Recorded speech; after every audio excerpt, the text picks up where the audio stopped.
¿Cómo están, queridos amigos? Bienvenidos. Esto es Nuevas Voces en Agricultura, 5 de octubre, día jueves. Comenzando una nueva edición de nuestro programa. Están todos muy bienvenidos. Vamos a estar conversando como siempre, día jueves, en nuestro jueves de historia. Un 5 de octubre con una fecha histórica. Varios de ustedes ya estarán pensando, insinuando que vamos a conversar con Alejandro San Francisco, académico de la Universidad San Sebastián, director de formación de Res Pública. Bienvenido, Alejandro, a este jueves de historia. ¿Cómo estamos? Muchas gracias, Tomás. Muy bien, pues muy contento de estar ya en octubre de 2023.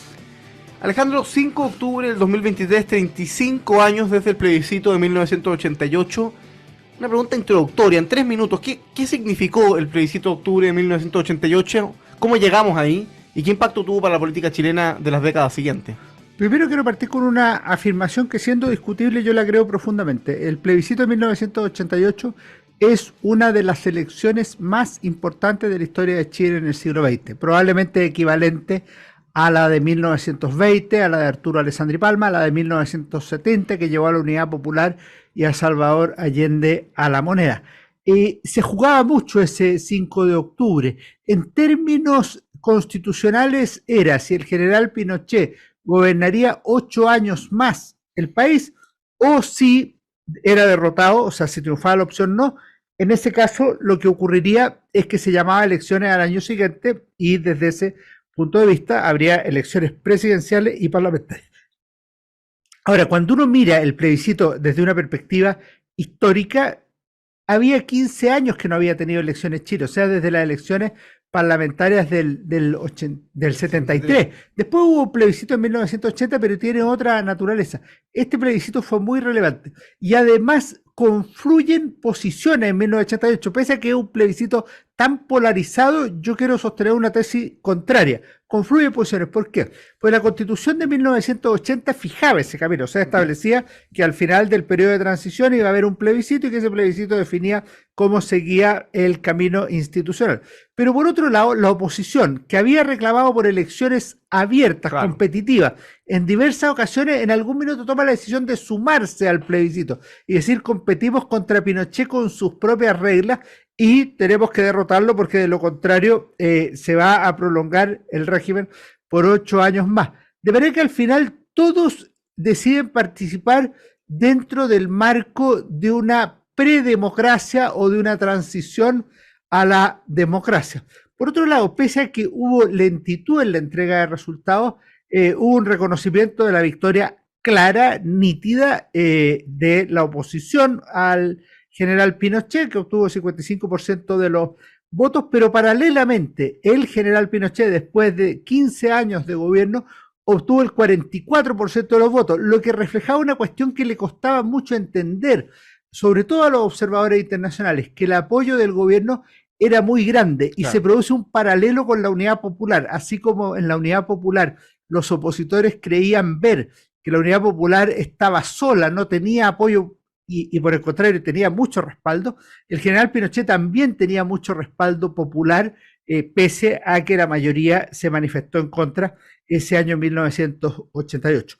Termino diciendo dos cosas. La primera, eso abrió el camino a la elección de 1989, que son aquellos comicios en los que triunfa Patricio Aylwin y la Concertación de Partidos por la Democracia, y que pasa a gobernar no solo 4 años, sino que 20 años en la práctica. Y lo segundo, yo estoy convencido que eso fija el clivaje político más relevante de Chile para los próximos 20 o incluso 30 años.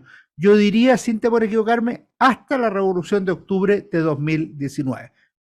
Alejandro, retrocedamos un poco en la conversación, estoy pensando en términos históricos, porque es interesante analizar, bueno, cómo llegamos al plebiscito del 88. Tú bien planteaste estas dos visiones, si se quiere, estos dos caminos. Por una parte, el itinerario constitucional que fijaba un plebiscito después de 8 años en el gobierno militar, después de la entrada en vigencia de la Constitución del 80, y al mismo tiempo la presión de las izquierdas o de la concertación, lo que no siendo la concertación, por elecciones abiertas, populares, por retomar el camino democrático. ¿Cómo se forja ese plebiscito? ¿Era evidente efectivamente que iba a haber plebiscito en 1988? ¿Es producto de una negociación política? ¿Es producto de la presión de la calle, si se quiere? ¿Cómo terminamos finalmente en que el 5 de octubre se celebren los comicios y el presidente Pinochet esté dispuesto a someter al gobierno militar a un plebiscito de continuidad o de término? Lo primero es que eso está previsto en la Constitución de 1980 y no hay una sola reforma al respecto entre 1980 y 1988. O sea, se cumple el mecanismo establecido en la Constitución. De esta manera, yo creo que hay algo de justicia cuando la gente de izquierda, demócrata cristiana o de ese mundo dice recuperamos la democracia, en el sentido que hubo una lucha en las calles, en las federaciones estudiantiles, en las organizaciones gremiales y sindicales. Algo de eso hay. Pero también paralelamente hay un proceso de transición a la democracia que está dirigido desde el corazón del gobierno, desde el corazón de la institucionalidad. Con lo cual tendría lógica también lo que dice el régimen. Devolvimos la democracia al país. O sea, en la práctica en los años 80 se produce una confluencia hacia la democracia, así como en los años 60 se había producido una confluencia hacia la destrucción de la democracia en distintos sectores. A mí me parece que la presión social y popular, los dos grandes objetivos que había tenido, sirven más para movilizar y organizar a la oposición que para lograr aquello que se propuso. ¿Qué se propuso? Primero, que cayera Pinochet o se fuera Pinochet, y que eso permitiera realizar un modelo de transición distinto con una nueva constitución. Claro. Dos, que se realizara, aparte de la caída de Pinochet, si no se resultaba, que se realizara un proceso de elecciones libres en 1988, con 2, 3 o 4 candidatos, o sea, que la gente eligiera entre varios candidatos y no que fuera un plebiscito. Bueno, ninguna de las dos cosas ocurrió. Claro. Pinochet se mantuvo hasta 1988 y no hubo elecciones abiertas, sino que hubo plebiscito. Lo que sí ocurre, en parte, por la derrota del general Pinochet, y esto es muy relevante tenerlo en la cabeza, la derrota del general Pinochet fuerza una cosa que no estaba pensada el 4 de octubre, que es la negociación de reformas constitucionales más grande que se hizo hasta la fecha, que es la de julio de 1989. Entonces, en este sentido, la madurez del ministro del Interior, Carlos Cáceres, la madurez de la oposición democrática al gobierno de las Fuerzas Armadas, permitió iniciar una negociación que a la larga significó de manera pacífica, claro, transitar hacia la democracia y hacer reformas constitucionales que fueran aceptadas, y no solo aceptadas, votadas por el 90% de la población que sufragó en julio del 89, perdón. El 89. Alejandro, es interesante como hacer el doble clic en qué era lo que se plebiscitaba en 1988, porque como tú bien comentas, efectivamente hay plebiscito del 88, hay una negociación y un acuerdo político en materia de reformas constitucionales muy importante el 89, y hay elecciones presidenciales del 89. Es decir, hay muchos hitos políticos y electorales en muy poco tiempo, y efectivamente puede ser confuso en qué minuto pierde Pinochet, en qué minuto gana Elwin. ¿Cómo se decide que finalmente el plebiscito del 88 fuese sobre la continuidad de Pinochet y la fórmula de que si Pinochet perdía había que llamar a elecciones? Porque es una fórmula un tanto distinta. No es que se decidiera si habían elecciones, sino si Pinochet se quedaba o si hacíamos elecciones. ¿Cómo claro, fue esa fórmula? La fórmula no era si Pinochet seguía o no seguía, era si el candidato nombrado por la Junta de Comandantes en Jefe o la Junta de Gobierno seguía. Asumía, digamos, como presidente desde el año siguiente. Ahora, todos presumían que iba a ser Pinochet el candidato. Supuesto. Pero tú sabes que cuando se discute la Constitución, o sea, estamos hablando de la Comisión Ortúzar por una parte, el Consejo de Estado por otro, y la Junta de Gobierno por otro, la Junta de Gobierno más sus ministros, particularmente el ministro Sergio Fernández, tienen discusiones muy interesantes sobre cuál va a ser el proceso. El gobierno, y particularmente el general Pinochet, estimaba que desde 1981, desde el 11 de marzo, en adelante debiera haber una administración de 16 años. O sea, él no pensaba en un gobierno de 8 años. Y resulta que tuvo que ser Enrique Ortúzar el que conversó con Pinochet, no el único, varios, y le dijo que el plebiscito iba a perder mucha legitimidad si establecía un periodo tan largo, y que sugería que fuera solo de 8 años el proceso. Dicen que en la reunión respectiva el general Pinochet, que había más personas, se paró, fue a una pizarra, hizo una línea larga de 16 años y dijo, ya, aquí 8 años, aquí una consulta, ratificación. Eso es lo que tiene que haber. Y esa fue la forma por la cual iba a haber un plebiscito intermedio. El general Pinochet siempre entendió que era un plebiscito pro forma, porque él tenía en la cabeza lo que pasaba en 1980. En 1980 Claro. él tenía más apoyo del que tendría en 1988. No había tenido la crisis económica del 82-83, sí. pero paralelamente el país venía creciendo económicamente 4 años consecutivos. O sea, realmente empezaba a operar lo que algunos llamaron el milagro chileno, que obviamente después tendría el contraste con la crisis económica. Entonces, General Pinochet decía, bueno, si es que en 8 años más seguimos creciendo de la manera que estamos, a lo mejor tengo más apoyo incluso. Bueno, las cosas se dieron de manera distinta, pero esa es la razón por la cual se corta en 8 el periodo y no se queda en 16. Alejandro, tengo una última pregunta antes de irnos a la pausa a propósito de esto mismo, que tú lo comentaste en la primera intervención. El resultado del plebiscito es conocido y da cuenta de lo que tú bien planteas, ¿no? Del importante apoyo popular que tenía el gobierno militar, pero también la figura del presidente Pinochet. Y muchas veces cuando se da esta discusión o se afirma esto en la discusión, gente o personas comentan que hubo gente que votó por miedo, hubo gente que pensaba que este plebiscito no iba a ser regular y había que votar por el gobierno. Es decir, percibo en ciertos mundos mucho escepticismo o falta de comprensión o de conciencia respecto efectivamente al apoyo popular que tenía el gobierno militar en ese minuto. A propósito de esto que tú comentas, ¿no? De esta proyección que hacía el general Pinochet. ¿Cómo fue la antesala al plebiscito? ¿Cómo se veía del mundo político la posibilidad del resultado del plebiscito? ¿Cuánto se previó que Pinochet podía perder? ¿Pinochet punteó en algún minuto ese plebiscito? ¿Cómo fue este escenario que es interesante porque da cuenta de los niveles de apoyo del gobierno militar también? Yo primero hay dos cosas que son muy relevantes. Una respecto de los analistas, o sea, los que somos historiadores, los sociólogos, los politólogos. Tenemos que mirar la realidad. Después puede que la realidad no te guste. O sea, tú puedes decir, claro, oye, ¿qué pasó en tal guerra? Mira, en tal guerra perdió mi país o ganó mi país. Bueno, ¿por qué perdió? Bueno, yo puedo tener 5 explicaciones de por qué perdió. Yo le puedo echar la culpa al clima, le puedo echar la culpa a quien sea, pero la verdad es que es mejor analizar muy en serio las cosas. Y lo mismo pasa en las campañas electorales. Oye, ¿por qué ganó en su minuto, si lo miramos en el corto plazo, por qué ganó de manera tan importante en la Convención Constituyente las izquierdas y otros grupos? Y después, ¿por qué ganan republicanos con tanta fuerza? Claro, alguien se puede enojar, que la gente votó por miedo, que se dejó engañar. Claro, la fake news. Lo cierto es que hay tendencias que responden a un estado del espíritu de un momento dado. Y yo creo que eso hay que respetarlo, y hay que conocerlo, y hay que comprenderlo. Primera idea. Segundo, respecto de 1988, si tú miras, el general Pinochet y el gobierno tuvo años muy duros el 82-83. Particularmente el 83 era un gobierno sin liderazgo político. Sin agenda, era un gobierno que solo respondía. Era un gobierno sin crecimiento económico, que se supone que había hecho una gran revolución económica y resulta que era un gobierno que había perdido un porcentaje del PIB importante, que tenía más del 20% de la cesantía y todo lo demás. Y que le quedaban 6 años en que la gente legítimamente se preguntaba, ¿y este gobierno irá a terminar? ¿Y cómo irá a terminar? ¿Iremos a terminar peor que antes o no? Ese una cosa. Pero claro, a partir del 84 la economía empieza a crecer. Con el 85 no solo empieza a crecer, sino que es mucho más estable con el Ministerio Vigi, que se extiende hasta el 89.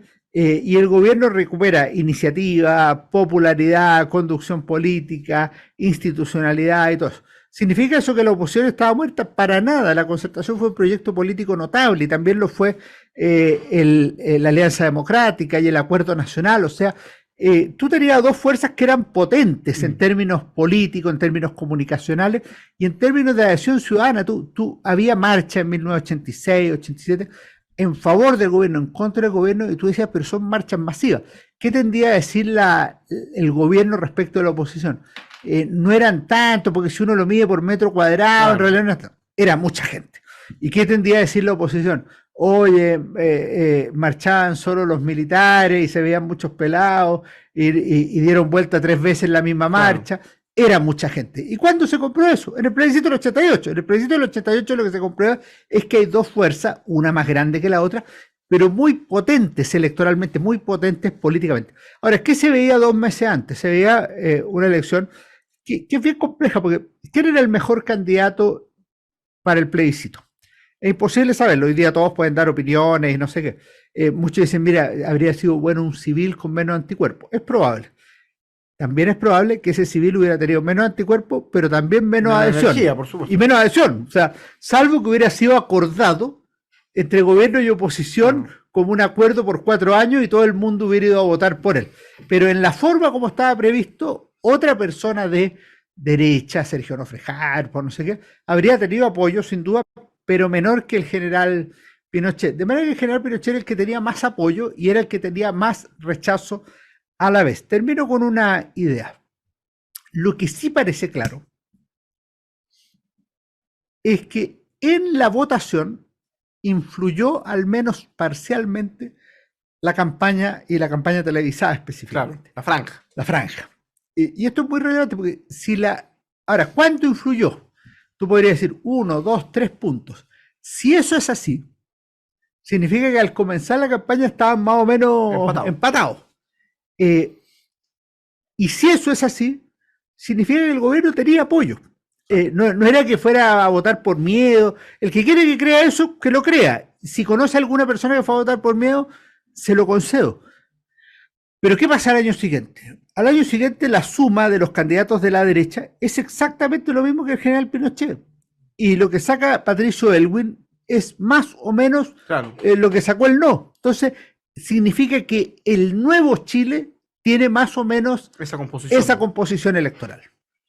Hagamos la primera pausa comercial. Estamos conversando con Alejandro San Francisco en nuestros jueves de historia sobre los 35 años del plebiscito del 5 de octubre de 1988. En pocos minutos estamos de vuelta acá en Nuevas Voces de Agricultura. Estamos de vuelta, queridos amigos, con su programa Nuevas Voces en Agricultura. En este jueves de historia estamos conversando con Alejandro San Francisco, académico de la Universidad San Sebastián, director de formación de Red Pública, sobre los 35 años que se cumplen hoy, 5 de octubre, del plebiscito, precisamente de esa fecha, de 1988. Vamos a saludar a quienes hacen posible el programa y seguimos conversando con Alejandro San Francisco en este jueves de historia, acá en Nuevas Voces. Posgrado de la Universidad San Sebastián cuenta con más de 100 programas en diversas áreas del conocimiento.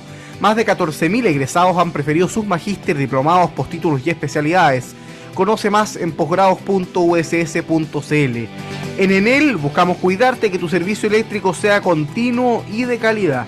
Por eso, si sabes de un hurto de cables que haya generado corte de electricidad en tu barrio, puedes denunciarlo de manera anónima al 600-696-0000. Ayúdanos a evitar esta práctica ilegal y a mantenernos seguros con Enel. Carlos Herrera, máster en aceros y más, administrada por la segunda generación familiar, te espera en sus sucursales con una atención especializada para apoyar en todo lo que necesitas para la realización de tus proyectos. Más información en carlosherrera.cl. En AFP Capital resolveremos tus dudas de manera cercana y te mantendremos actualizados de la contingencia financiera. AFP Capital, queremos ser tu AFP. Y lo mejor de trabajar en BCI es que puedes contribuir desde tu propósito a hacer una diferencia en la vida de las personas y de la comunidad. Alejandro, tú bien comentabas a propósito de las fuerzas políticas o la composición electoral del Chile de 1988, que eso se replica más o menos en la elección presidencial de 1989, que termina ganando Patricio Aylwin, con lo cual efectivamente ya se produce la transición política con estos acuerdos constitucionales que comentábamos o este pacto político que se hace en la transición. Y esto que tú comentas, ¿no? Esto que la composición electoral es más o menos equivalente al año siguiente, no solo se traduce en que efectivamente el cuerpo electoral se comporta un poco de esa manera, hacia el 99 crece la derecha, en fin, pero más o menos de esa forma. La derecha solía ser el 45, la izquierda el 55, y ahí se movía en esa brecha, quizás con excepción del triunfo de Eduardo Frei en primera vuelta, pero al mismo tiempo ese plebiscito marca políticamente las posiciones políticas, más allá de lo electoral, de cara a los próximos años, a las próximas décadas. El sí y el no fue un tema muy relevante hasta hace muy poco tiempo. ¿Por qué se produce ese fenómeno? ¿Cuánto influye, por ejemplo, el tema de los derechos humanos y cómo eso sigue muy presente en los temas de búsqueda de reparación, de justicia, en fin, que están presentes sobre todo en la década de los 90? ¿Cómo eso marca el imaginario político de Chile en los 90 y por supuesto también en la primera década de los 2000? En la política siempre hay clivajes o domicilios conocidos. la derecha había tenido un domicilio conocido en el siglo XX, que era el Partido Liberal y el Partido Conservador, hasta 1965. La izquierda tenía dos fuerzas políticas relevantes, que eran los comunistas y los socialistas, y el centro político tenía un gran representante, que era el Partido Radical. A partir de 1958 empieza a ocurrir que la democracia cristiana crece de manera importante, decisiva, hasta convertirse en la mayor fuerza política de Chile y supera al Partido Radical y queda como la gran fuerza de centro o centro izquierda. Y la derecha se reinventa en el Partido Nacional. Mentalmente nosotros creemos que hay tres fuerzas políticas, una más grande, que es la democracia cristiana, otra que la suma es grande, que son las izquierdas, claro, o sea, socialistas, comunistas, pero también radicales, MAPO, izquierda cristiana y otros, y finalmente una más chica, en torno al 20%, que es el Partido Nacional. ¿Qué produce la Unidad Popular y el gobierno de las Fuerzas Armadas? Producen dos cosas. Primero, en el caso del gobierno de la Unidad Popular, produce el eje marxismo-antimarxismo, o sea, los que están por la revolución son los que están por el gobierno de la Unidad Popular, y eso será el 40-44% más o menos de la población, de marzo del 73. Y la oposición son los que no quieren marxismo en Chile. No son de derecha, hay gente de derecha y hay gente que son de demócrata cristiano, y algunos son incluso de izquierda, pero no quieren marxismo en Chile. Empieza a gobernar los militares y Pinochet, y el clivaje cambia. ¿Y por qué cambia? Porque comienza a ser Pinochet anticomunismo, pero por el otro lado está el anti-Pinochet, de manera que antiguos anticomunistas ahora tienen que definir, y no se definen por el anticomunismo, sino por el anti-Pinochet. Esa es la postura de la democracia cristiana. Ciertamente la postura de la izquierda también es anti-Pinochet. De manera que en los años 80 tú tienes dos grandes bloques. Tú puedes tener grupos más chicos que tienen otra postura, pero dos grandes bloques. Pro gobierno militar, antidictadura. Esas son como las dos posturas grandes que hay en los años 80. Y eso se refleja en el plebiscito del 88. Si tú lo miras en términos de los 3/3, estos son dos medios, claro, con un medio más grande que el otro. Pues el medio del anti-Pinochet es más grande que el medio pro-Pinochet. Eso se mantiene después de 1989. Y si tú te fijas, es verdad que el tema de los derechos humanos es un tema relevante. Es un tema relevante políticamente, humanamente, pero también socialmente. Sin embargo, los temas más grandes en los años 90 son lo que se llama el crecimiento con equidad y la democratización. O sea, en alguna medida lo que había logrado instalar un sector de la concertación era que ellos querían la democracia frente a la dictadura. En los años 90 ese clivaje se pierde. ¿Por qué? Porque todos están por la democracia. Claro. O sea, no se puede decir, mira, los que están por la democracia están acá y los que están contra la democracia están acá, porque esa lógica no existe en los años 90. Y en ese sentido, lo que se conforma son dos grandes polos, que son la centroizquierda, la concertación de partidos por la democracia, y la centroderecha, que era Democracia y Progreso en un principio y después adopta distintos nombres, que es básicamente Renovación Nacional más la UDI en ese orden de prelación al principio, después va a cambiar en los años siguientes. Y por debajo hay grupos marginales, la izquierda extraparlamentaria, fundamentalmente el Partido Comunista, algunos grupos nacionalistas que tienden a desaparecer y otras fuerzas políticas. Alejandro, antes de irnos a la pausa, pero se produce estos dos polos, ¿no? La concertación, si se quiere, y lo que terminó siendo la alianza, en fin, la UDI-RN. El tema Pinochet o el tema gobierno militar sigue presente, a tal punto que me atrevería a decir que durante los 90 los partidos de derecha reivindican al gobierno militar frente al emplazamiento de la izquierda, que sigue condenando el tema al gobierno militar en general y reivindica el plebiscito del 88 como una conquista, una recuperación de la democracia. ¿Cuánto dura ese eje? Porque el eje de la posición sobre el gobierno militar, uno no tiene que ir tan lejos. Primero, el gobierno del presidente Piñera simbólicamente estuvo marcado, por ejemplo, con la lógica de los cómplices pasivos, o por Puntapeuco el Peral Cordillera, es decir, temas que te hacían tomar de nuevo esta posición como de pro o contra gobierno militar. ¿Cuánto dura ese eje en la política nacional? Lo que pasa es que el eje se mantiene en los 90. El caso de Piñera es distinto, porque Piñera tiene una posición que es más cercana a la democracia cristiana en el tema del gobierno del general Pinochet. Él no tiene la tesis que tenían sus compañeros de Renovación Nacional. Claro. Piensa tú que Piñera estaba contra el gobierno del general Pinochet, la mayoría de los miembros de Renovación Nacional habían sido ministros, subsecretarios, intendentes, gobernadores, alcaldes del gobierno de Pinochet. Entonces, evidentemente hay un desfase. Dicho en concepto Piñera, la mayoría de los miembros de Renovación Nacional habían sido cómplices pasivos. Claro. Él estaba dedicado a los negocios, estaba en otra lógica en esos años. Ahora, ¿qué es lo que ocurre en los años 90? Esa lógica se mantiene, o sea, los partidos UDI y Renovación Nacional van a celebrar cada 11 de septiembre con el general Pinochet, lo acogen benignamente el año 98 cuando asume como senador vitalicio, y lo apoyan cuando fue detenido en Londres. Incluso un complicado Sebastián Piñera tuvo que apoyarlo por razones distintas a su persona.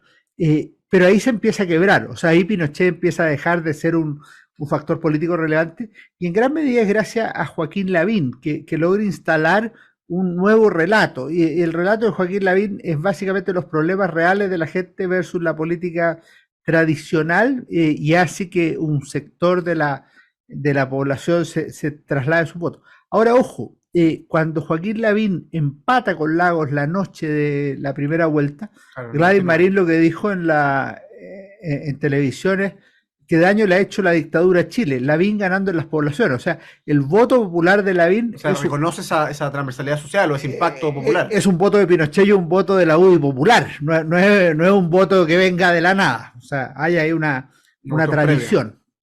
Hagamos la última pausa comercial en este jueves de historia con Alejandro San Francisco acá en Nuevas Voces, y en pocos minutos volvemos para seguir conversando acá en la 92.1 FM.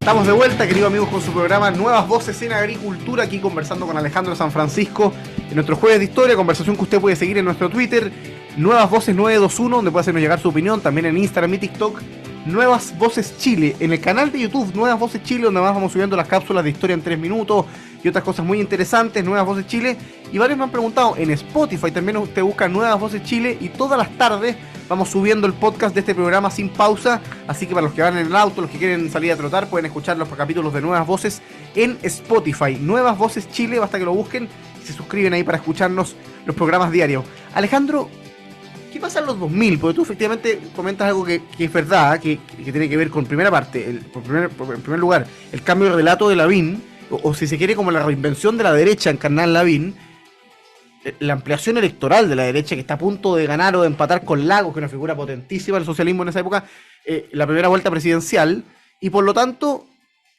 se empieza a sentir también que ya la derecha es capaz de ganar las elecciones, ¿no? Y de ganar democráticamente, que es quizás lo que la izquierda muchas veces creyó, ¿no? La derecha ha sido gobierno cuando fue gobierno militar y no gana de Alessandri, es casi una carrera ganada. Es bien interesante como lo trata Ascanio Cavallo en su último libro con Rocío Montes, La elección del 99. ¿Cómo piensas que cambia el eje a partir del año 2000 en términos políticos con el gobierno de Lagos y con la llegada de Bachelet y la definitiva derrota de Piñera, que la derecha se demora 10 años en volver al gobierno después del gobierno militar, o sea, 10 años desde el 2000, y ahí ya definitivamente pareciera ser que la lógica de la concertación también cambia? ¿Cómo es ese periodo? Sí, primero una cosa que es histórica, tú dices, oye, no pueden ganar desde Alessandri. Si te fijas, los dos resultados previos de la derecha son en presidencial Alessandri, que claro, tú lo puedes calcular con 32% cuando llegó al gobierno en el 58, o con 34,9% cuando salió segundo en 1970. Pero ese fue el resultado. Y el Partido Nacional en sus dos últimas elecciones antes de 1973 obtuvo 20% del 69 y 21% del 73.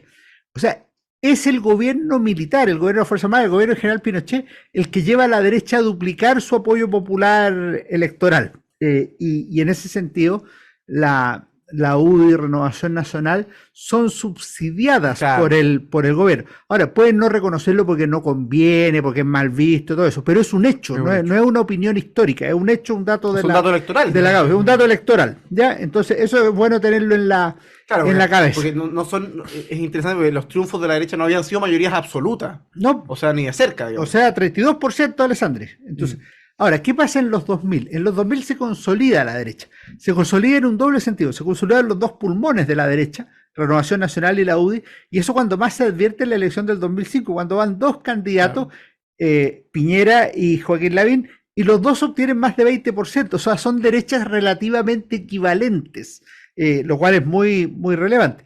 El 2009 va solo Sebastián Piñera y logra triunfar y llegar a la moneda. Si tú miras ese clivaje del plebiscito del 88, ¿hasta cuándo se mantiene? Yo diría que se mantiene hasta el 2010 en términos reales, Estricto, formales, claros, estrictos. ¿Qué pasa en la última década? En la última década pasan dos cosas. Primero, que se rompen las alianzas tradicionales, o sea, la concertación deja de existir y cuando llega al gobierno la izquierda nuevamente llega como nueva mayoría el 2014 o como Frente Amplio, Partido Comunista, con el Partido Comunista incluido el 2014 y ahora el Partido Comunista con el Frente Amplio el 2022. Ese es uno de los cambios grandes. Y lo segundo es que por primera vez son superados los partidos históricos de los años 80. Claro. Es decir, la Democracia Cristiana y el Partido por la Democracia y el Partido Socialista son superados por el Frente Amplio y el Partido Comunista, por una parte, y por otro lado, Renovación Nacional y la UDI terminan siendo superados por republicanos. Y esto que podría considerarse aleatorio, oye, pero fue una cuestión, fue en la elección presidencial, pero además fue en la elección para el Consejo Constituyente. Claro. O sea, no fue una vez por un dato especial, por un momento exclusivo, sino que ha tendido a mantenerse. ¿Significa que va a seguir hacia adelante? No lo podemos saber, no lo podemos saber. Lo que sí sabemos es que en esta última década cambió el mapa electoral y las fuerzas políticas del plebiscito del 88, la UDI, Renovación Nacional por la derecha, la Concertación por la izquierda, ya no son lo que fueron, sino que pasaron a ser fuerzas relevantes pero secundarias.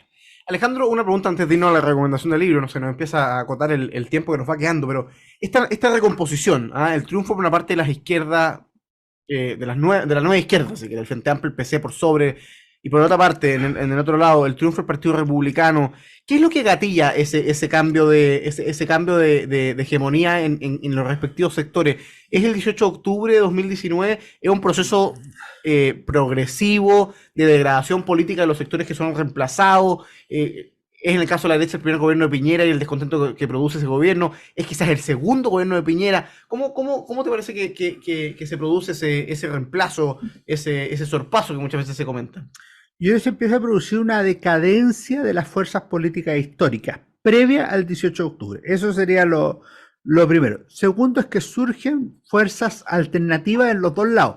Tú puedes mantener una fuerza con poca alma, una fuerza semi-muerta, pero en la medida en que no tengas competencia. Cuando te surge competencia, de inmediato se empieza a notar que estás envejecido, que estás con problemas prácticos. Y tercero, que la Revolución de Octubre de 2019 genera una situación que es tremenda para el sistema político en general, porque todo el sistema político en la práctica se suicida o pierde conciencia de lo que está viviendo. Te dejo un tema solamente mencionado y si quieres lo vemos en otro programa. Pero fíjate que en las últimas encuestas han aparecido que las tres principales figuras de la derecha son Evelyn Matei, Sebastián Piñera y José Antonio Kast. Así es. Sebastián Piñera, 3 veces candidato presidencial y una vez precandidato en el 92. Evelyn Matei, candidata presidencial en 2013 y precandidata en el 92. José Antonio Kast, 2 veces candidato presidencial. Esta falta de renovación de las derechas, el 92 estoy hablando, no fue un error de dicción, claro. Fue el 92, es una cosa que puede tener efecto. Es lo mismo que le pasó a la Concertación. 30 años.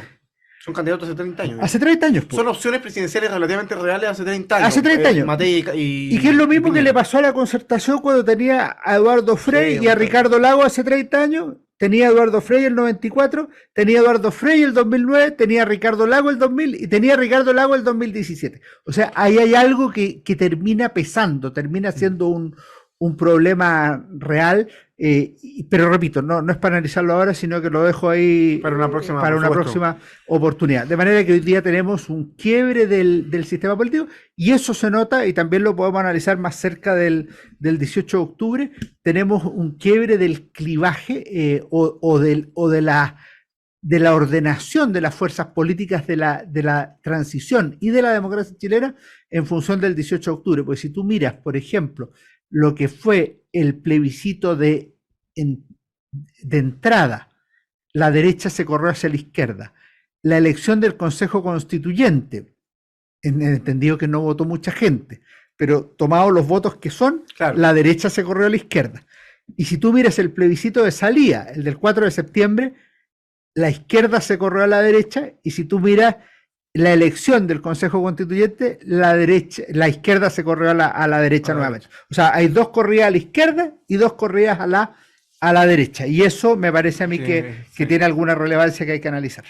Alejandro, vamos a la recomendación del libro de nuestros auditores de este día jueves, ya 5 de octubre. ¿Qué le traes de recomendación a los que nos están escuchando y a los que nos van a escuchar después en Spotify, en YouTube, en fin? En octubre vamos a traer el libro sobre la Revolución de Octubre de 2019 y en esta ocasión tenemos El Octubre Chileno, que es un gran libro colectivo que editó Valentina Verbal, Benjamín Ugalde y Felipe Schwember, Reflexiones sobre democracia y libertad. Este es un libro que tiene varios autores, entre ellos está Alfredo Jocelyn Holt, además de los mencionados, Benjamín Brieva, Cristóbal Belolio, Francisca Usayanti, pueden ver después qué otros autores hay. Aquí hay numerosas miradas a lo que fue el 18 de octubre y sus contradicciones. Fue uno de los primeros libros que apareció, el 18 de octubre del 2019.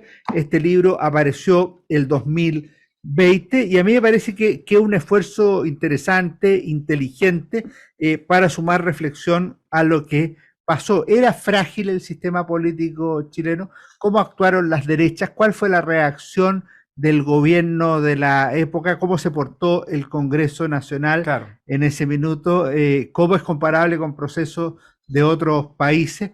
Las protestas, la violencia y el orden público, ¿qué papel jugaron en eso? A mí me parece que este libro es un muy buen trabajo para comenzar a leer sobre la crisis del 18 de octubre de 2019. Nosotros hoy día venimos de vuelta, pero en ese minuto tener una mirada que podríamos genéricamente llamar liberal, si bien no son liberales todos los autores que escriben aquí, me parece que es una mirada que enriquece el debate y que es un aporte cualitativo grande a lo que se puede revisar de la Revolución de Octubre de 2019.